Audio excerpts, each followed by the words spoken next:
So I'll go ahead and get us started and then pass it over to Geraldine and Val. So today we'll be having some legislative updates about county and tribal health council funding.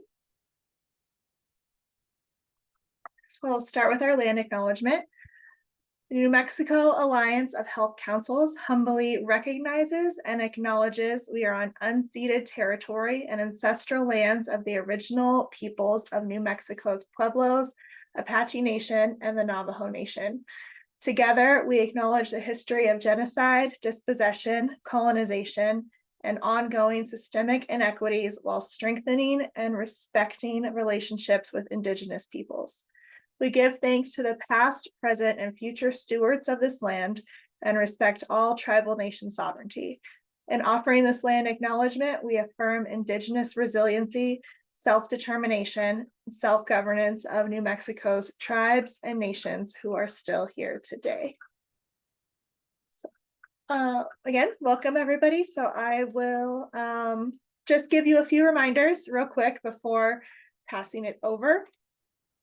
Statewide meeting, we'll have it Tuesday, February 4th at the Hilton Santa Fe Historic Plaza. Today is the last day to register by 5 p.m. So please do that if you haven't. Our room booking, again, we have a nice deal worked out with the Hilton. There's a little issue with the discounted room rate, but we are working with Hilton to extend the discount rate.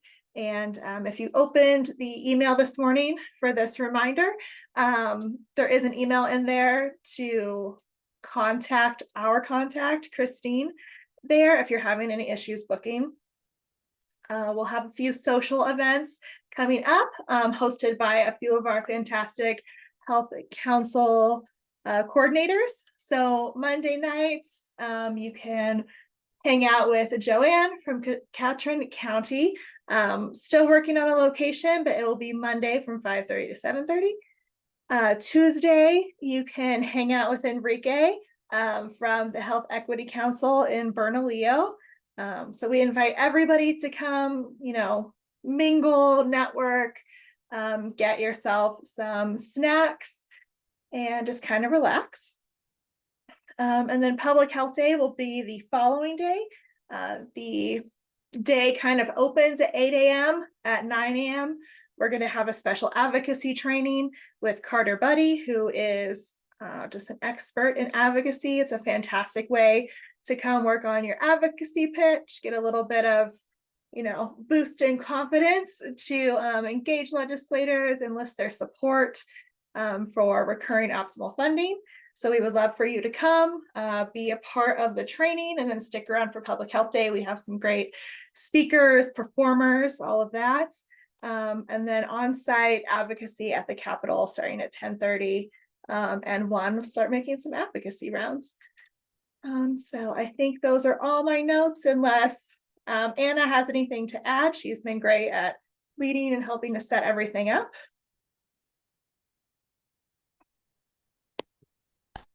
Sounds great, Sam. I think it's all been covered. All right, perfect. So I will go ahead and turn it over to Geraldine and Val. If you guys would prefer to share your screen, just let me know. Thank you, Sam. If you wouldn't mind staying here, because my Wi-Fi is a little spotty and I won't be able to do screen share, unfortunately.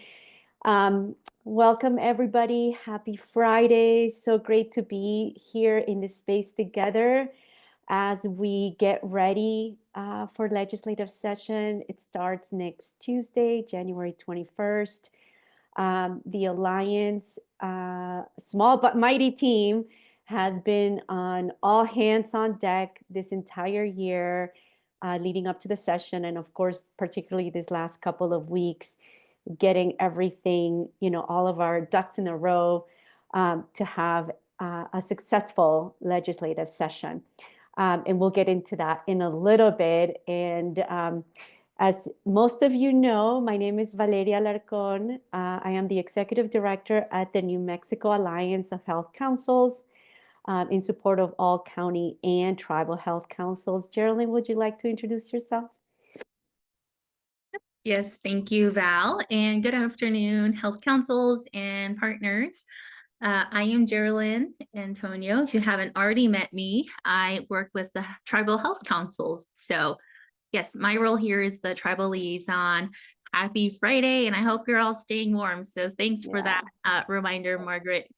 Yes, thank you, Margaret. I'm like 3 layers of sweaters here. If we can go to the next slide.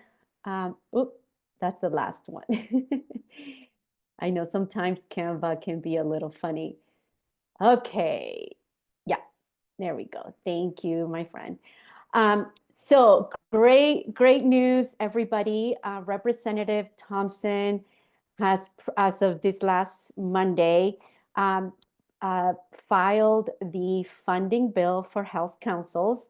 So the bill number for this legislative session is going to be, it's HB 75.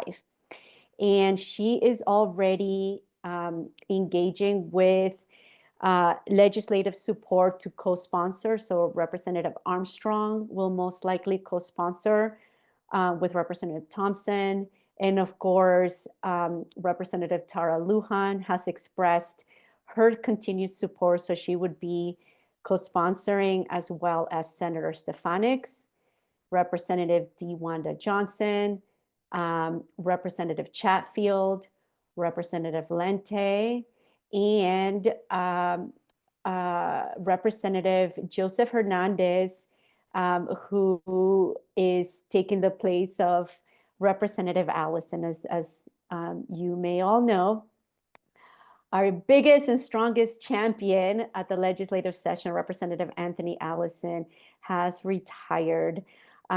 So we do have a very strong support for the funding bill. Gerald and myself and the team, and I know a lot of you, all of county and tribal health councils, have been deeply engaged throughout the year in advocacy efforts, right? During the interim session and with engaging your districts, senators and representatives. So, you know, this is such a collective effort and a testament to how we can, you know, unify our voices and our efforts and collectively mobilize in advocating for this funding bill for health councils.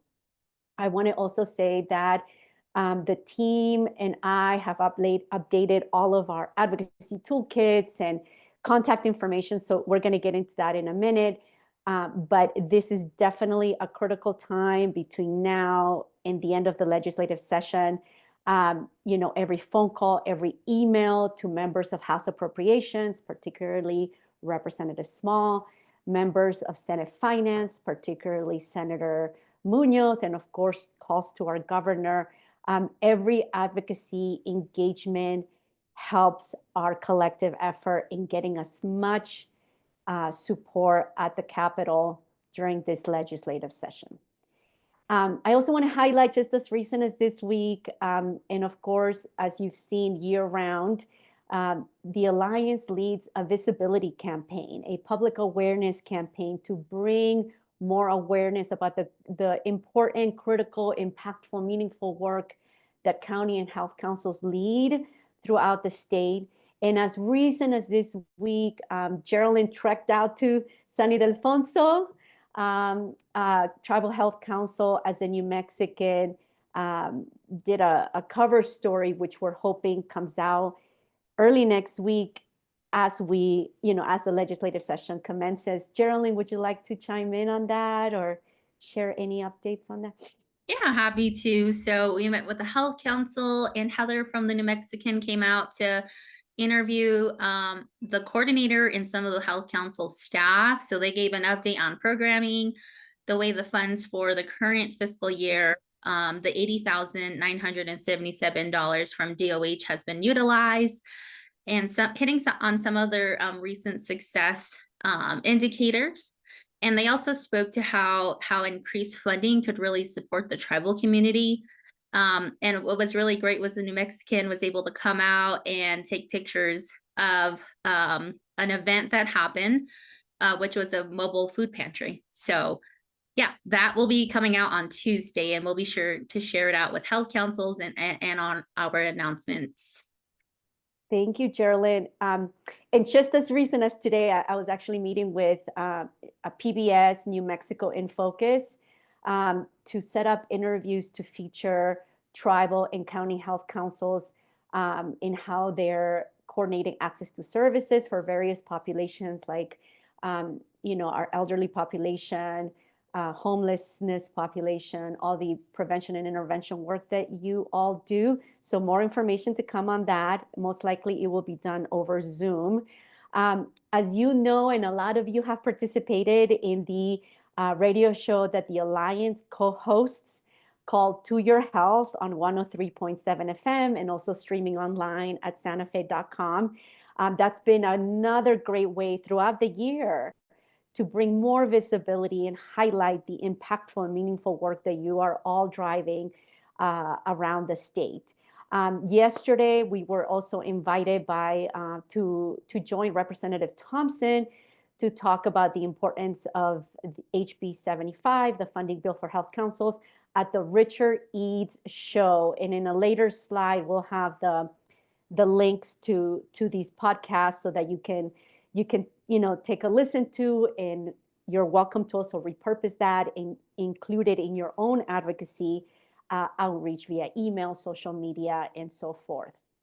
I also want to highlight that during the interim session, we were successful in securing endorsements from both Indian Affairs Committee and Health and Human Services, and also from our friends at the New Mexico Counties Association, and alongside many advocacy partners like New Mexico Voices for Children, New Mexico Public Health Association, New Mexico Farm to Table, New Mexico Thrive, and many others who support and jointly advocate in support of the funding bill for health councils. And of course, our tribal leadership across pueblos and nations. And Geraldine, would you like to share our updates on that front, my friend? Yeah, I know in the past we've had so much luck getting on the agendas of like the All Pueblo Council of Governors and the Navajo Nation. So to be quite honest, this year it's been a little bit slower, which is totally fine. We had new leadership for the Pueblos. And so we were informed that we may be able to present this month or next month to get a formal resolution from All Pueblo Council of Governors. However, we've been able to engage with some individual tribal leaders, and so just kind of gaining momentum there. But yes, I'm sure we will be able to figure some things out this month and next month in preparation. Or actually, it'll be during the session, so more updates to come. Yeah, and Geraldine was able to secure for the Alliance to present at the Northern Eight Pueblos Committee, Geraldine. So thank you for that effort. And of course, engaging our nation partners like Navajo Nation, tribal governance and leadership there. So yes, more information to come. Anything else on this slide, Geraldine, that I know there's been a lot of moving parts every single day. So not anything on my end, but anyone have any questions? mm-hmm.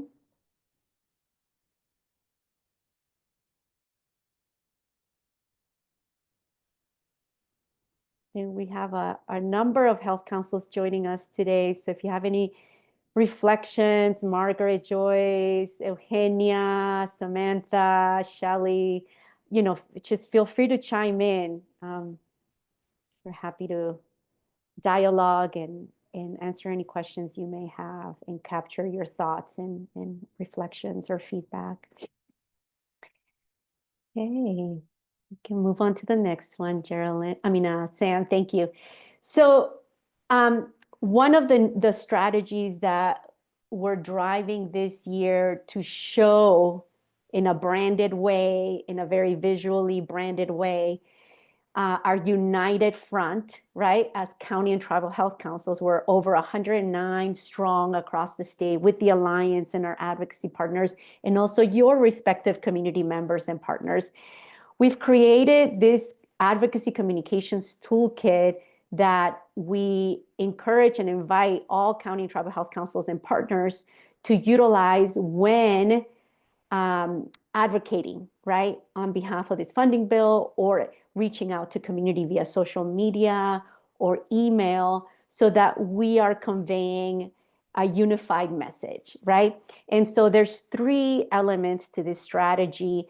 And if you see on the upper left-hand corner, we have our logo enveloped in this little circle with a tagline that says United for a Healthy New Mexico, because that's all of us, right? We're all driving towards creating a healthy, thriving, and equitable New Mexico.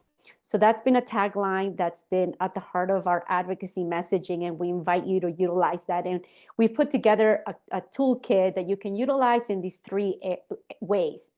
Calls to action, right?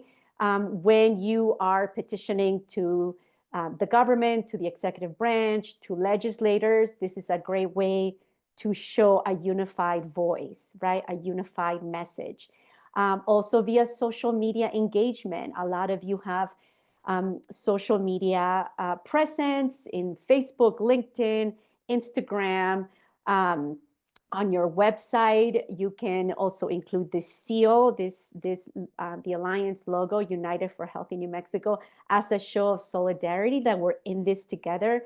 Sam has also included the hashtags that we're using in relation to the legislative session, to our advocacy messaging, and also the tags. So we're seeking to make sure we're tagging the Alliance, the New Mexico legislative body, the governor, NMDOH, and many other partners. And then we've included a couple of branded headers that you can use for your emails or for your social media posts. So this is going to be a very easy, quick way to just grab and go. Grab and send the email, modify it, grab the social media post, and post it through your through your social channels. And also we've included some email templates, right? And so we'll show you where you can find all of this information as well here in a little bit. Any questions around this unified voice and messaging as part of our advocacy strategy as we go into the legislative session?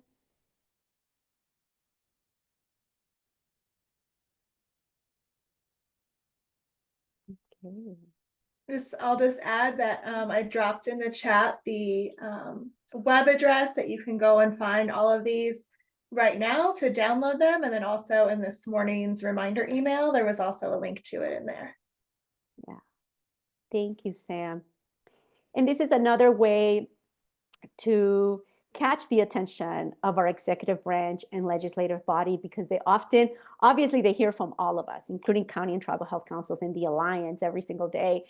And we feel that having a unified voice in how we're engaging with them, and the visuals and the messaging, just like any branded campaign, right? When you see the little check mark, we know that's Nike, and we understand that those are the sneakers that some people like to purchase.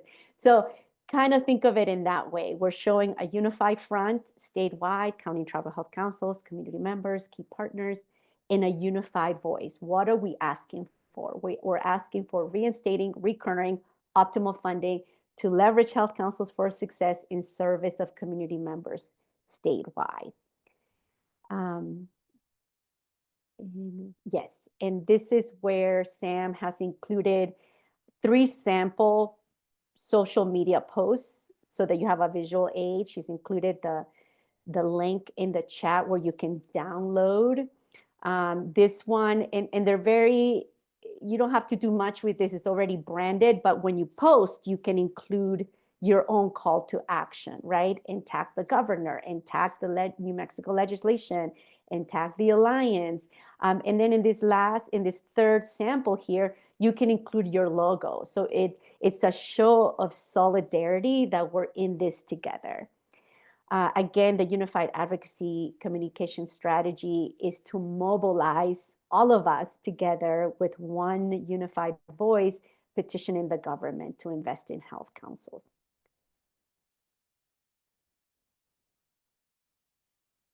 And as you know, both on our website and on Mighty Networks. Oh, good, Margaret. I'm glad that the United Voice it's registering, is landing with you. That's really, really encouraging to hear, to see.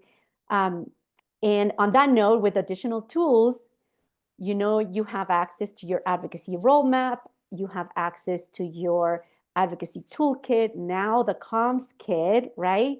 It's all on the website. It's also uploaded on Mighty Networks for quick reference. And again, the main focus here as we step into the legislative session is engaging and enlisting legislative support.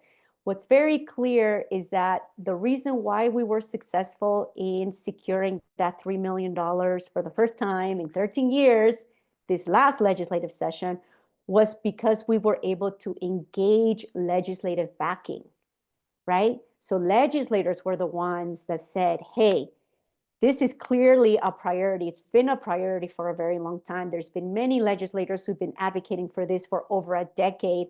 It's time we do something about it. And because we were able to generate that kind of peer-to-peer from legislators to legislators enlistment in House appropriations and Senate finance, we were able to get that $3 million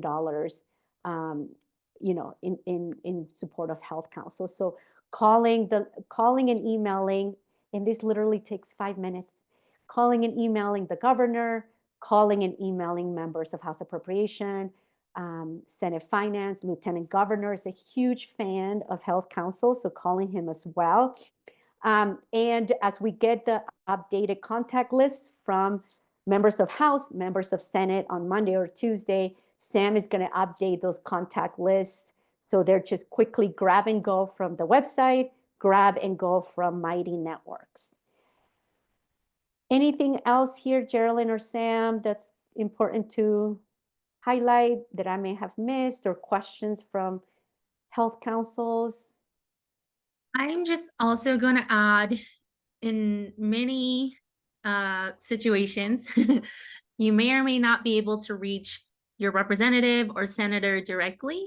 A lot of the times what you'll get is probably their legislative aide, and they will just ask, right, for your name, if you're a constituent, your community that you're calling in from, and what is the message. And so, right, it'll probably be pretty simple to just leave a message. I think we have that in our toolkit, but essentially just saying, I'm from example, Doña Ana Wellness Institute / Health Council.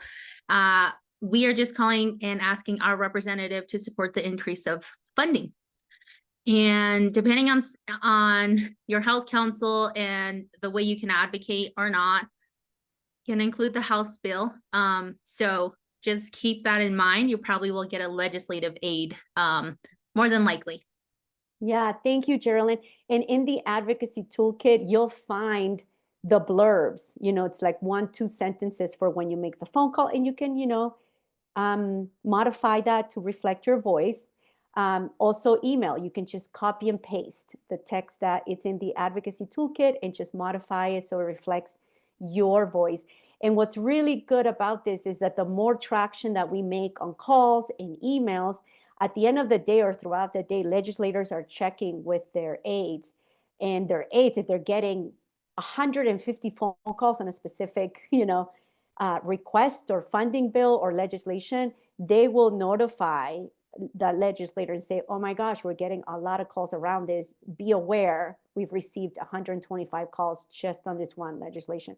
Geraldine and I, when we're at the state capitol every single day, from the second the session opens till it ends, advocating on your behalf and for you, we jot down in the log. Every representative and senator has a log sheet in their office, and that's another way that they take tally of who came into the office to advocate for what.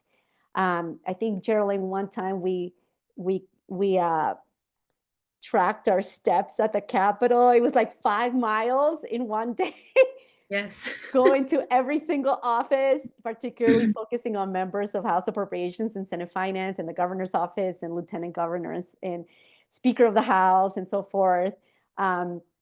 know that we love advocating on your behalf and taking a stand for you and with you. And so the phone calls and the emails, right, adds to that effort on the whole other scale.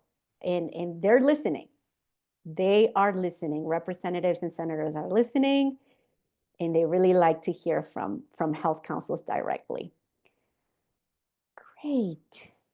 Next. Okay, so let's pause this one, Sam, really quick so I can give context. So thanks to some funding that we got from Ancora, very, modest, but we made every penny count.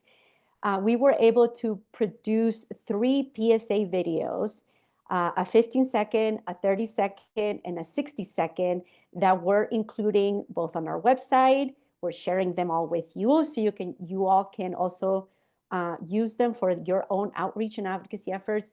We're including them on calls to action, social media, when we send out our press releases to all of our 50-something press partners.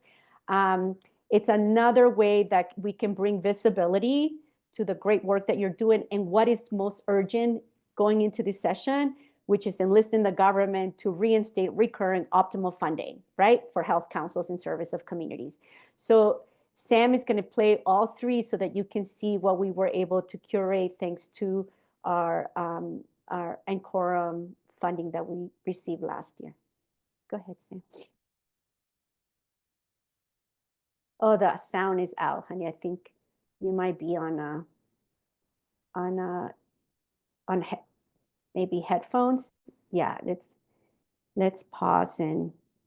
Hey, Sam, you might have to stop and reshare with the share sound. Okay. Hi. Hi. Hi. How are you?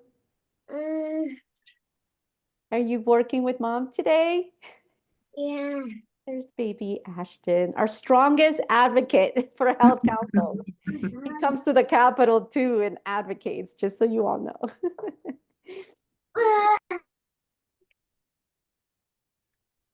It's like never works for me. I'm so sorry.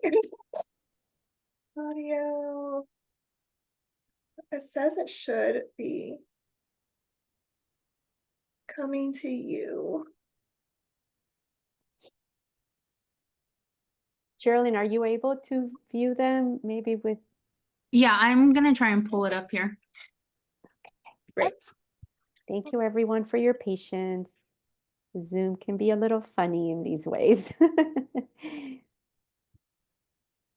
And one of our dreams, health councils, is that to have the kind of funding where we can go around the entire state and capture all health councils in action, in future PSA videos. So we're doing the very best with what we have in support of all of you. Go ahead, Gerald.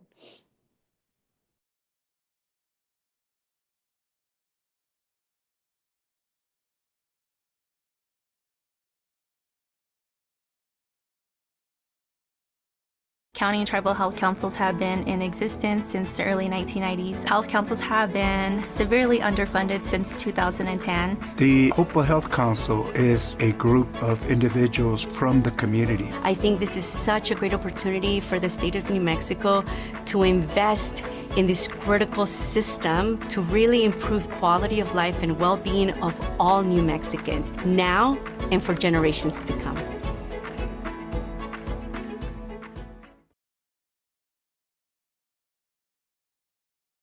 And then maybe if you can play one more, Geraldine. County and tribal health councils have been County and tribal health councils. Sorry. So let me go ahead and play this one. The 30-second, Val, does that work? County and tribal health councils have been in existence since the early 1990s. Health councils have been severely underfunded since 2010. The Hopewell Health Council is a group of individuals from the community. I think this is such a great opportunity for the state of New Mexico to invest in this critical system to really improve quality of life and well-being of all New Mexicans now and for generations to come. County and tribal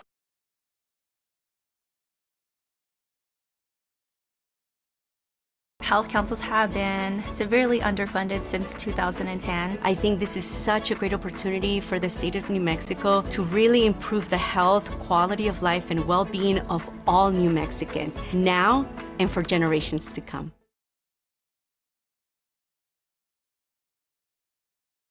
Thank you, Geraldine.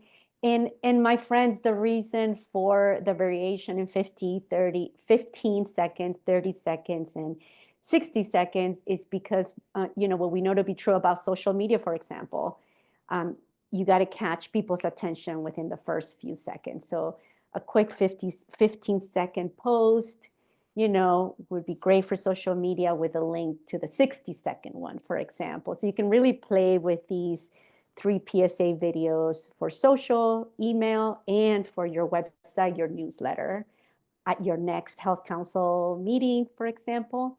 Would love to hear from Health Councils, any feedback or thoughts. Buenos dias. This is Anna from McKinley Community Alliance. Can you hear me?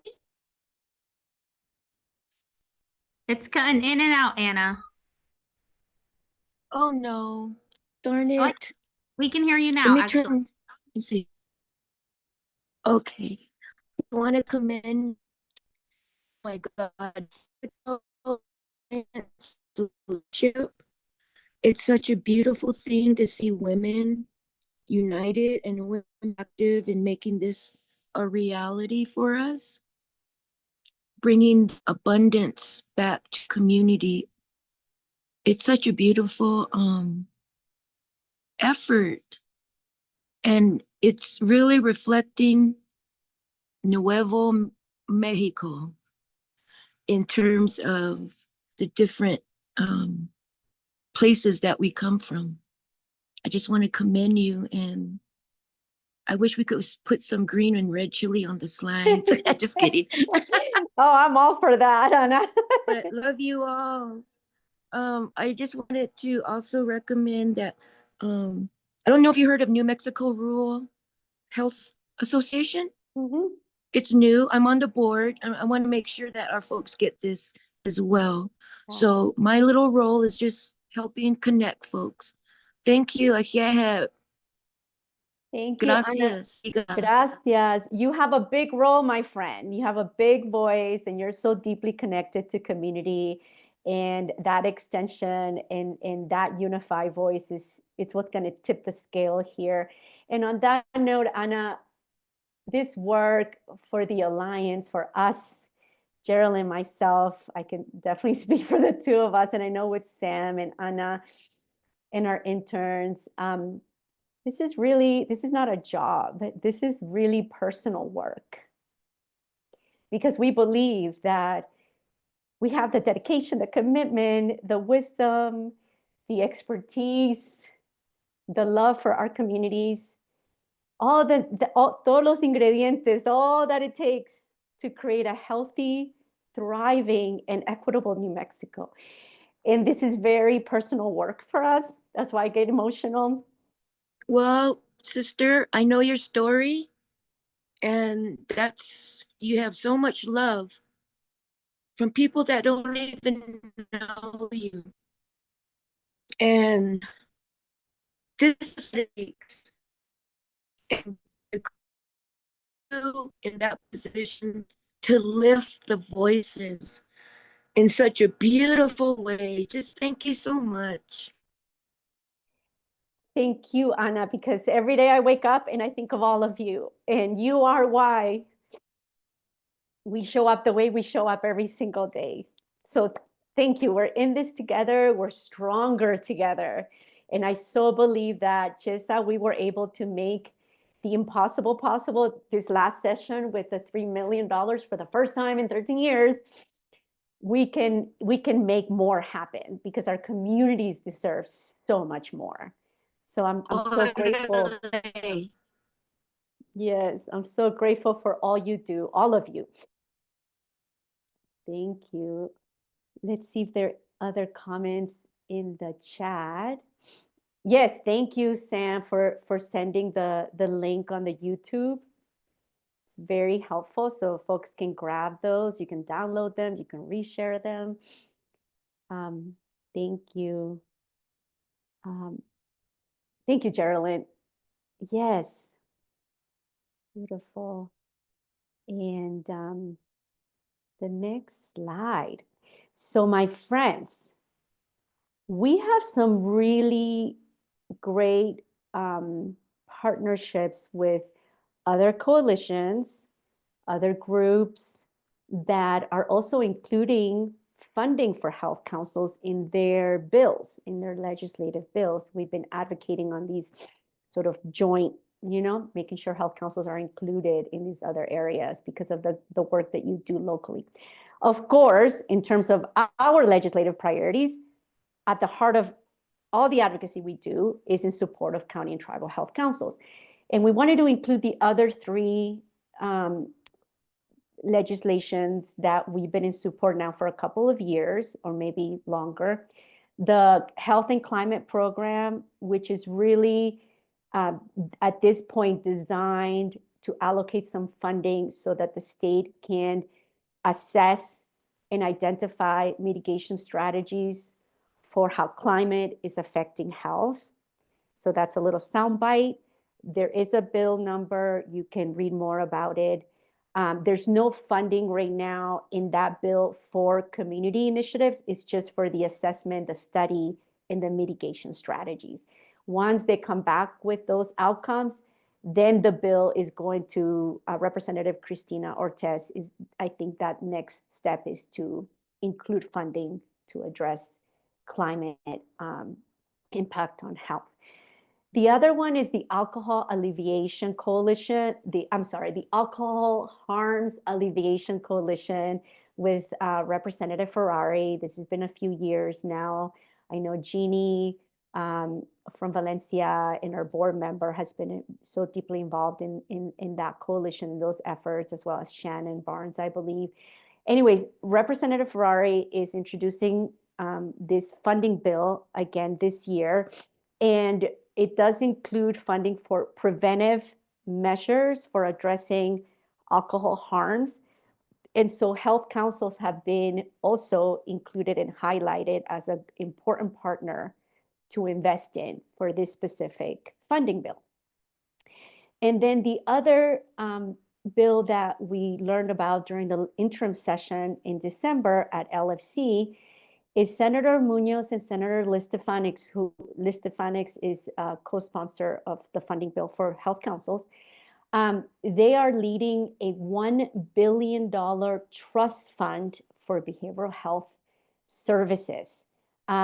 So we're sort of keeping an eye on this one. Of course, behavioral health was one of the top tier red alert CHIP priorities that health councils identified that you all addressing in a variety of ways at the local community level. And so as we learn more about this $1 billion trust fund and how it makes its way through the legislative process, of course, we're going to propose health councils be included and be a critical partner to that, that funding bill, if it goes through, which I hope it does. Any questions here, my friends?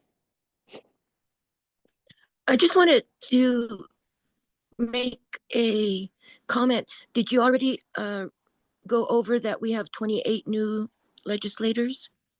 Yes, and we're waiting, I think either by Monday or Tuesday, the Roundhouse Legislative Services will be issuing the contact information for all of them. Geraldine and I have already started reaching out to, for example, Senator Linda Trujillo, who is the predecessor for Senator Nancy Rodriguez. Senator Linda Trujillo is 100% support of our the funding bill for health councils.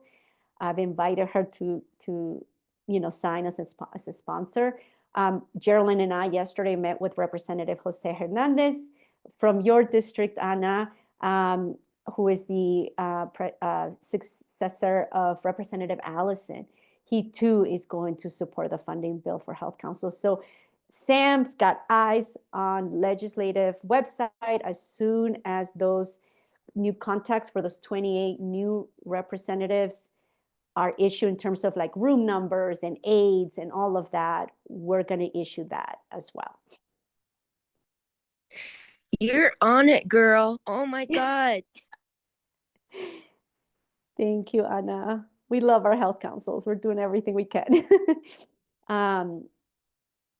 And we've also extended an invitation to all legislators, including the new 28 legislators, to the statewide meeting to come join us and learn more about all of you and the meaningful work that you do. So they've all received an invitation as well. And I think, Sam, we've got 4 or 5 legislators who've confirmed. Yes, we have them, and then a few aides will be joining us as well. So we'll have, and also tribal leadership. Geraldine's been doing outreach in our pueblos, in nations, tribal government and leadership to invite them to join us, right, G? Yeah. Yes. Okay. Beautiful. I think, yeah, there we go. So again, the message here, my friends, is that we are stronger together. Over 109 strong across county and tribal health councils, of course, the Alliance, our community members, right, across all of our health councils, our key partners. So this is part of the strategies, like let's mobilize everybody with a unified voice, with a collective advocacy messaging, right? So that we can enlist the government. This is a significant reach that we have statewide. Not a lot of organizations or alliances can say that in the state of New Mexico. So I'm very, very proud and happy for our network. And Sam, you had an update for the statewide meeting? Yes, we have 183 folks signed up to join us for the statewide meeting, and 147 of those are in person. So you are going to have a lot of fans at the statewide meeting celebrating your accomplishments and eager to learn more about you, eager to network with you, eager to find ways to support your work. We've invited a number of foundations as well. Yes, red carpet. We need to find a red carpet. Thank you, Anna. All right. And so in the sense of being very intentional, very action-driven, feeling jazzed up about advocating with and for each other, here are some next steps. I know that some of the feedback in the past has been, oh my God, Alliance, you sent so many emails. But as you can see, right, this is a very urgent matter.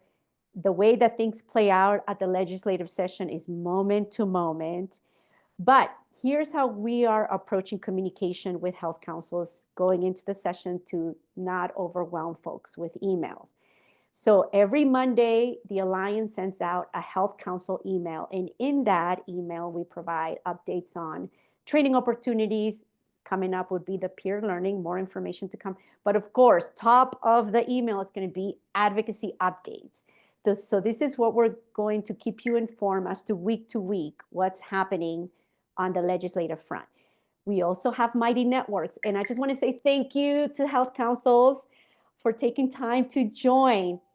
We heard you a couple of years ago. You wanted a one-stop shop to access the resource library, to communicate with one another across the state, to have a digital hub, to share resources, for us to share grant opportunities with you, training opportunities, events, so on and so forth. So in Mighty Networks is where we're going to send out time-sensitive updates, meaning the Alliance has been called to present at House Appropriations next Wednesday, right? And so you'll get an invite to join that event. The legislative session is also webcast. So time allows it, join us via online, particularly when it comes to public comment, when we provide testimony. The more hands up go up, the more that hands go up on the Zoom and in the state capitol, because they take count of how many people are in support of that bill. the better. And if you can give public comment directly from a health council member or a health council partner or your health council coordinator, board, so forth, the better. And so we're going to submit all those links, Anna. You'll be receiving invitations when we are called for expert testimony. You will receive an invitation. Included would be the webcast link. Super easy to navigate. And then you will receive once a week a call to action email, because when the bill is heard, not only do we need public comment in real time that day, but we also need on that day and week, even more so, for people to call and email governor, lieutenant governor, members of House Appropriation, member of Senate Finance, because the more that we can be in their ears and in front of them, the better messaging we're conveying how urgent this funding bill is for our communities, right? And to leverage health councils in service of all of our communities across the state. So let us know if these ways of communicating, A, the Monday Health Council email, B, Mighty Networks for all advocacy updates works for you. We're trying to be very streamlined, my friends. Any questions here? Let me check the chat. Okay. Can NMHC submit links to? Yes. In the Gallup Independent Community Events. Absolutely, Sam, if you can copy and paste that so we can include it. What I wanted to mention is, Chris does a good job sending emails out, but I don't know if people's reading about these, about this meeting here. I don't know why our other members are not attending, because this is so important throughout the year. But anyway, that's what that was in reference to, was for these meetings. Thank you, I'm sorry. Anna. No apologies. This is your space. So thank you for bringing these things to us. So on Monday, Sam will send out the Monday Health Council email. In it will be the recording for this meeting. You can grab that link and reshare it through your network at McKinley and your Health Council membership as well, as whomever you want to share it with. And within this next step section, right, there are 5 elements that are so important, and some of them might seem repetitive, but important to highlight again. Activating our respective networks. You are all deeply connected with local community members and key partners. Share the advocacy comms kit, enlist their support to please call the governor, call members of House Appropriation, call members of Senate Finance to support funding for Health Council. Use the comms kit so that visually and text-wise and unified voice, unified message, people are reading the same message and getting the same urgent message from all of us as a collective body of county and tribal health councils and our supportive community members and partners. Your advocacy toolkit is on the website. Use it. Lots of easy to grab text for email, for calling. You can modify it. You can learn about the process of the legislative, about the legislative process if you need a little refresher. We did have 2 trainings back in October. Sam, we can reshare those via Mighty Networks. Also include those recording in next Monday's email, so it's accessible to all health councils. Most important thing, my friends, is enlist legislative support. So lean into those partnerships, relationships that you already have with your district's representative and senators, because then they can enlist other members of House Appropriations and Senate Finance. It's a lot of peer-to-peer enlistment. And so lean into those relationships that you already have, and then also call upon members of those 2 committees. It's really important. And again, last but not least, public comment. Oh my gosh, that is so powerful when a bill is heard in a committee, be it House Appropriations, Senate Finance, Health and Human Services. It is so powerful when they open the floor for public comment and community voices are heard, right? Your voices are heard. let me pause here and see, Geraldine, anything else to add, and then open for questions or reflections? Yes, I do. Typically sometimes I know last minute, right? We might say we're gonna get called next week on a Tuesday to present. Val and I have to mobilize very quickly within a day or two to confirm a health council to co-present with us for expert testimony. And so we apologize if it feels so short notice, but we literally also feel the same way. Because we have to, right, provide slide decks and things like that to the legislative committee. But I just wanted to note that when we also do reach out to health councils, we provide reimbursement of mileage and food. And we really typically try to look for health councils also close to Santa Fe, or are those who are willing to travel out and speak to the success of the health council and how additional funds will support them. So we also want to be sure that we are being mindful of that. And so just also know that you'll get reimbursement for, coming out and tracking out and supporting the advocacy efforts. Yes, thank you, Geraldine, because literally this is how it plays out. Say it's 1 o'clock right now, we get a phone call and we're told to present on Monday at 8:30.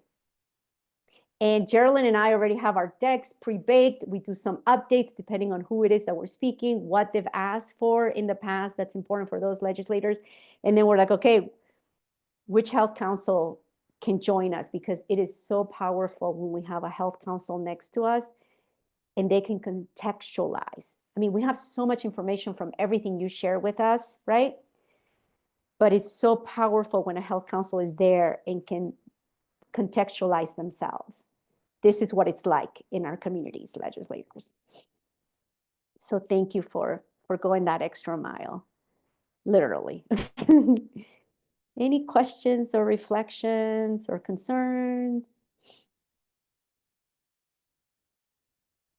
And maybe if we stop the share so we can, yeah, and we'll share the slide deck as well with the recording. But yeah, if there.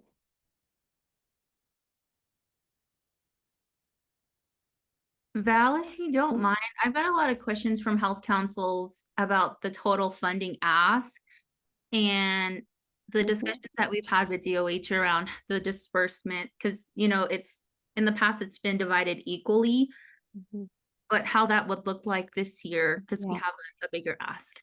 Yeah, so the bigger ask is so justified, first of all. Let me start with Representative Thompson in the interim session. So as Geraldine and I presented during the interim session, we got feedback from committees, Indian Affairs, and then Health and Human Services. Given the depth and breadth of work that you all do that we present on your behalf, which is very robust, clearly, the feedback was, wait a second, $12 million is not enough for this work. This is a lot of work being done, and a lot more can be done if funded optimally. And we're like, yes, exactly our point. Thank you. So Representative Thompson took a very bold step, right? Because we have communities in crises.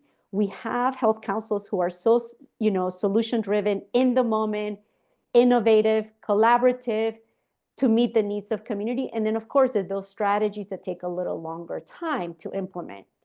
So the justification, invest in this critical function of public health that already exists, that already knows intimately what the community needs, that can collaborate and coordinate access to services, and the list goes on, right? Currently, we have 43 health councils, 33 county, currently 10 tribal. As a result of the interim session and the work that Geraldine does, we have 4 new tribal potential partnerships for next year. So at 43 million, it's a bold ask for good reason.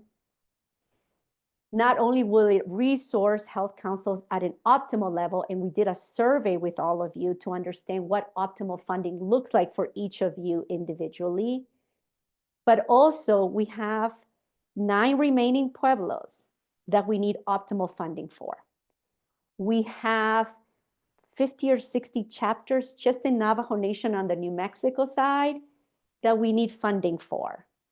We have Mescalero Apache Nation, right, with their own chapter houses that we need funding for. So the justification is there for that bold ask. If we were to say on an average, optimal funding, right, based on the data that health councils share with us through a survey back in the spring and recently in the fall, and I think through the impact reporting with DOH, we came up with a median, right? And so that comes out to, I think, factoring in fringe benefits, optimal capacity, like operations, like an actual space to conduct your, health council activities and programming and services and all of it. What is most optimal, right? I think it averaged out to $290,000 or something like that.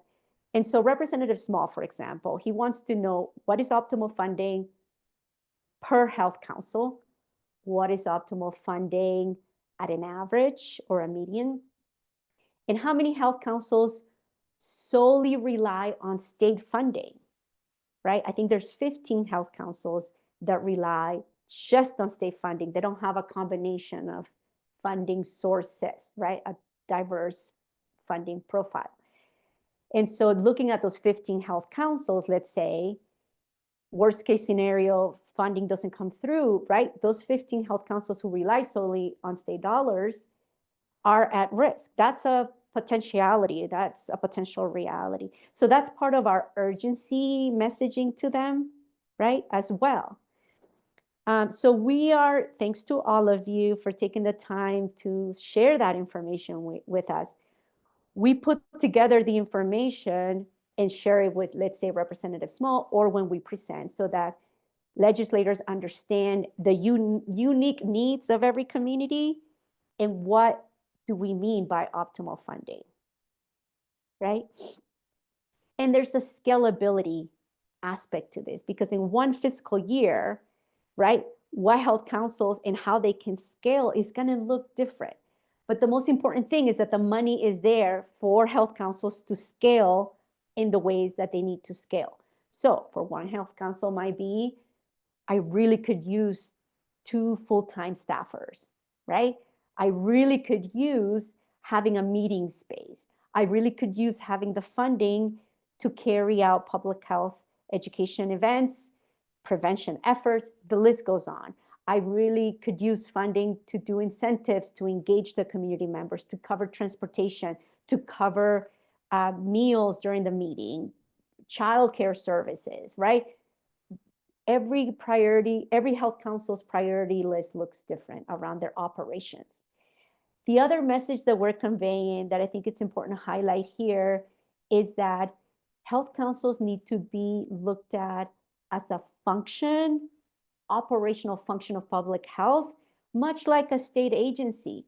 They get the dollars to hire staffing, to have their offices, to have their programming funds, right? So can health councils. Health councils need the same kind of operational, support to carry out their functions and meet community needs. Let me pause there. I can really get on a roll talking about this stuff. Margaret has her hand up and we have a question in chat, so we can start with you. Yes, I was just gonna say, I can relate to what you're saying, Valeria, and how you stated that those 15 health councils are solely funded by state. That can change at any given moment. The Hidalgo County Health Council in August is going to lose $40,000 a year, one of our grants. So are we leaning towards to solely be funded by the state? Probably. So those numbers can change at any given moment. So we needed to keep that in mind, and hopefully our legislators can keep that in mind as well. And Margaret, great point. That would be a great message when you call your district senator and representative to convey that to them. Because part of our urgency message last year was that the CDC funding was ending. So the state needed to show up. Moreover, we're talking about state statute. It is stipulated in HB 137 that the state is to allocate funding for health council's capacity, operations, and functions. But what we know to be true is in New Mexico, there's a lot of unfunded state mandates. So this is where advocacy, right, made the impossible possible last year for those 3 million. We can do it again, my friends, but we all got to do it together. So great point, Margaret, and that would be a great thing to share when you do the reach out via email, phone calls, and through your social media if you'd like to, right? And then to Anna's point, with increased funding, right? All things perfect, we get 43 million, increased funding. So one of the things that we are advocating on the Alliance side in support of all of you with DOH, right? All things perfect, optimal funding comes through the state legislation. It goes through DOH to allocate to health councils. We are advocating that health councils are at the table to have that conversation with DOH around scope of work and deliverables. It has to be an equitable process. It cannot be done in a vacuum by DOH. The Alliance pushes and advocates always to make sure there's an equitable process. But for this year, we're going to even ask more of DOH, as we have in the past, is to have health councils at the table when we're talking about a scope of work and deliverables, because it has to be achievable and attainable for health councils. It cannot be, yeah, let me pause there. So more information to come, Anna. We got to take this like one step at a time, right? And so as we get closer to seeing how the funding bill plays out, then we're going to be having those conversations with DOH about scope of work and deliverables. And I think moreover, you just made me think of something, Anna, that I remember something I've been thinking a lot about, that come the end of this legislative session, that we should host a meeting as a collective body of health councils with DOH to petition that they include recurring funding in their state agency budget for health councils, because that's what's stipulated in HB 137. So that's a separate conversation, and we'll cross that bridge when we come to it. Thank you, Anna, for joining us. Over to you, Geraldine. Thank you, Margaret, for voicing. That's really important highlight. Go ahead, Geraldine. Yeah, very quickly, I know we're over time. I just wanted to add, thank you all so much for submitting your quarterly reports to DOH. The data that we get from DOH is actually really helpful because we have accurate, up-to-date success indicators from deliverable 2 and CHIP updates. So we can also share that with legislators, because none of the DOH health promotion team can do that. That's where we come in and we get to pull the data and the numbers and compile it, much like we did with CDC. So thank you all so much for that, and just continue to provide as much numerical data as you can, and stories as much as you can. So we also, I just wanted to share that we actually got a report that we pulled together from the impact. We're going to pull more data again from January 10th report, so we can share all the work that's been done with this fiscal year's 80,000. So I think we're over time. Thank you all. And if you have any questions, please reach out to Val and I. Sam will also send the recording and all the materials from today. So happy Friday, stay warm. And yes, thank you. Thank you, everybody. Have a restorative weekend. And here we go, next week, legislative session. Thank you.